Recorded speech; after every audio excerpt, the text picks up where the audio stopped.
داخلہ صاحب، اگر آپ کا یہ سپنا ہے کہ ہم CAB بل لا کر ہندوستان کے مسلمانوں کا دھرم بدل لیں گے زبردستی، تو یہ تمہاری غلط سوچ ہے۔ قیامت تو آ سکتی ہے، ہندوستان کا مسلمان اپنے دھرم کا، اپنے ایمان کا سودا نہیں کر سکتا ہے۔ پتہ ہے ہمارے رگوں کے اندر کن کا خون ہے؟ ہمارے رگوں کے اندر صحابہ کرام کا خون ہے۔ بی بی سمیہ کو پیٹھ سے چیر دیا گیا تھا لیکن ایمان کا سودا نہیں کیا تھا۔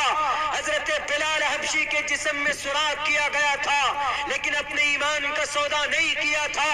حضرت امام احمد ابن حنبل کے پیٹھ پر 20,000 کوڑے برسائے گئے تھے، ایمان کا سودا نہیں کیا تھا۔ حضرت امام مالک کی انگلیاں کاٹی گئی تھی، ایمان کا سودا نہیں کیا تھا۔ حضرت حسین احمد مدنی کے لیے شوٹ وارنٹ ہوا، ایمان کا سودا نہیں کیا۔ قاسم نانوتوی کی کن پٹی پر گولی لگی، ایمان کا سودا نہیں کیا۔ مولانا فضل حق خیر آبادی کو 3 سال تک جزیرے انڈمان نکوبار مالٹا کی تاریخ کے اندر کال کوٹری کے اندر ڈال دیا گیا، ایمان کا سودا نہیں کیا۔ آج بھی عبداللہ 30 کروڑ مسلمانوں کے طرف سے یہ ترجمانی کر کے تیرے کان تک آواز پہنچانا چاہتا ہے۔ ہوم منسٹر صاحب، اگر ضمیر زندہ ہے تو یہ تاریخ کی روشنی میں کہنا چاہتا ہوں، 30 کروڑ مسلمانوں کی ایمان کو چھونا تو دور کی بات، تم ان کے قرآن کو جلانے کی کوشش کرو گے تو تم جل کر بھسم ہو جاؤ گے۔ اس لیے اس قرآن کی حفاظت کی ذمہ داری اللہ نے خود سے لی ہے۔ دجال فرعون آیا مٹ گیا، ہٹلر آیا مٹ گیا، دجال نمرود آیا وہ بھی اس دھرتی سے نام و نشان مٹا دیا گیا۔ اگر وقتی طور پر 350 MPs ہیں تمہارے پاس تو یہ راجنیتی کے اندر آتی ہے حکومت، جاتی بھی ہے، بنتی ہے، بگڑتی ہے۔ اگر انہوں نے اپنی شرافت کا راستہ چھوڑ دیا تو ان مسلمانوں کے خون کے اندر آج بھی وہی گرمی ہے۔ ان کی گرمیوں نے انگڑائی لینی شروع کی تو تم کو پارلیمنٹ کے اندر بیٹھنے کے لیے کرسی نصیب نہیں ہوگی، تمہیں راستہ نظر نہیں آئے گا کہ ہم آئے تھے کہاں سے اور جائیں گے کہاں پر۔ کیوں؟ کیونکہ تم نے ہندوستان کے سنویدھان کو بدلنے کی بات کی۔ اور مسلمان وہ ہوتا ہے جو اپنے اللہ سے بھی محبت کرتا ہے، اپنے قرآن سے بھی محبت کرتا ہے، اور انڈین مسلمان اپنے ہندوستان سے بھی محبت کرتا ہے۔ شاید تمہیں یہ معلوم نہیں۔ ہندوستان کے سنویدھان کو بدلنے کی کوشش کی گئی، سنویدھان بدل دو and you can do it and accept that، کر سکتے ہو، لیکن ہمارے قرآن کو اور مسلمانوں کے ایمان کو نہیں بدل سکتے۔ میرے بھائیو، سٹیزن امینڈمنٹ بل کیا ہے میں آپ کو سمجھا دیتا ہوں، اس کے بعد پھر میں رخصت چاہوں گا۔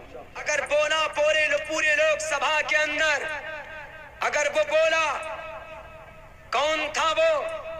میرے بھائیو، یہ قرآن کی طاقت تھی، ایمان کی طاقت تھی۔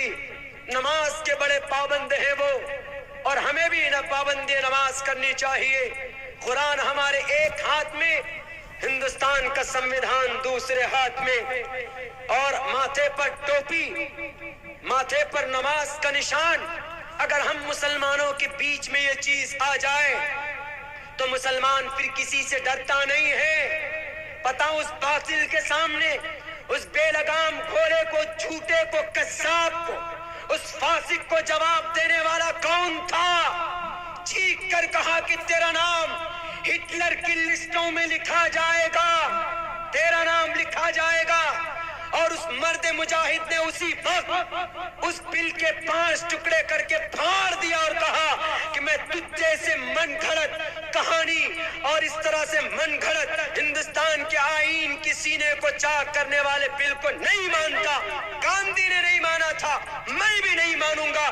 یہ طاقت کہاں سے آئی تھی؟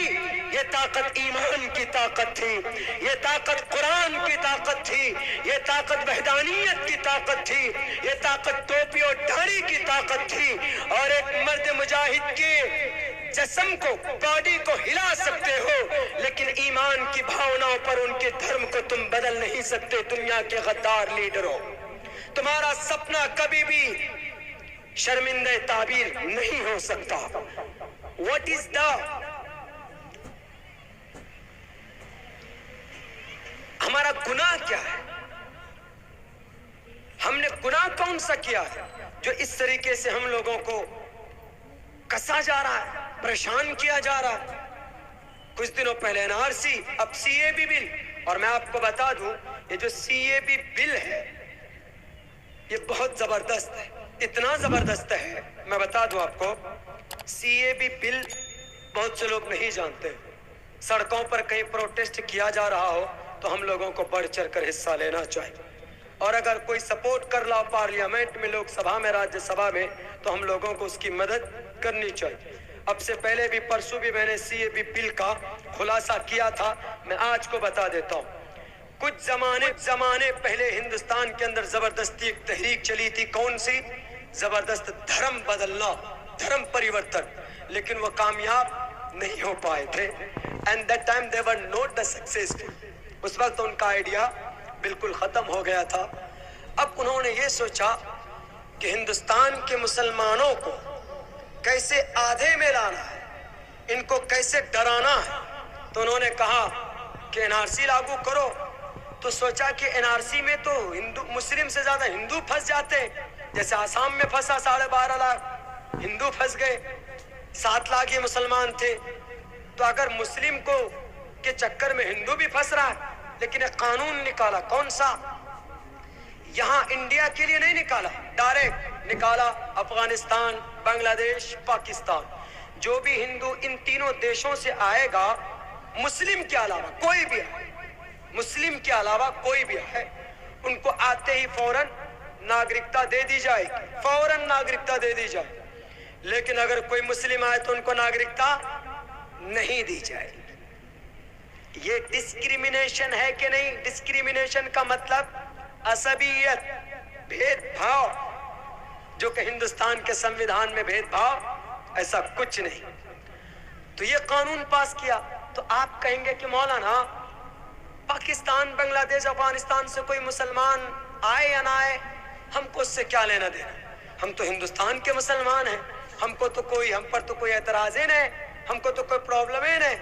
اب دیکھیے بہانہ ان 3 دیشوں کا, اگر وہاں سے کوئی ہندو آئے فوراً ناگرکتا, کوئی مسلم آئے ناگرکتا نہیں, گھس پہ.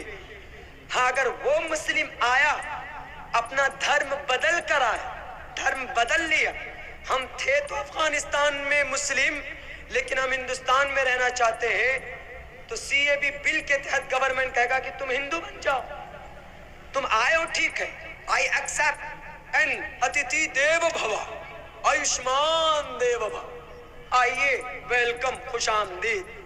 اس کا مطلب یہ ہوتا ہے من کان یؤمن باللہ والیوم الآخر فلیکرم ضیفہ. بخاری شریف کی جلد ثانی کی حدیث ہے, اس کے اندر کہا گیا کہ ایمان کا ادب و احترام کرنا, تواضع کرنا مہمان کا, یہ ایمان کا حصہ ہے.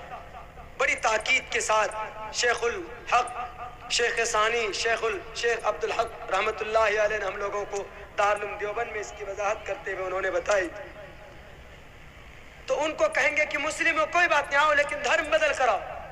ٹھیک ہے, دھرم بدل لیں گے وہ.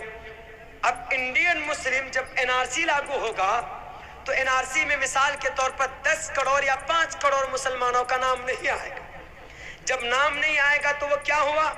وہ گھسپیٹ ہوا. جیسے باہر کے مسلمان آئے تو وہ گھسپیٹ, اب NRC میں جن مسلمانوں کا نام نہیں آئے تو وہ بھی گھسپیٹ. اب اگر ہندو کا نام نہیں آتا ہے NRC میں تو ہندو کے لیے تو قانون ہے CAB بل, وہ فوراً CAB بل کے تحت ناگرکتا لے لے گا. بچ گیا بیچارہ مسلمان.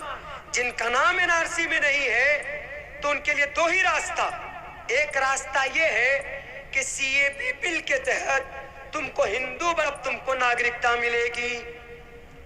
اگر نہیں تم مسلم ہی رہنا چاہتے ہو تو تم اپنی ناگرکتا ثابت کر.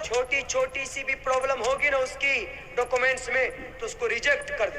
اس کو کہے گا گورنمنٹ سپریم کورٹ جاؤ, ہائی کورٹ جاؤ, لاکھوں خرچ کر لے گا لیکن ناگرکتا ثابت نہیں کر پائے گا. اخیر کے اندر وہ گھسپیٹ ہی رہے گا. تو اب گھسپیٹ کے لیے کیا ہے؟ تو گھسپیٹ کے لیے بنایا جاتا ہے ڈیٹینشن کیمپ، جو کہ جیل سے بھی زیادہ خطرناک ہوتا۔ جب آپ ڈیٹینشن کیمپ میں آپ کا لسٹ چلا جائے، اپنے گھر، زمین، جائیداد، دکان، کسی بھی چیز کے مالک نہیں۔ کیوں؟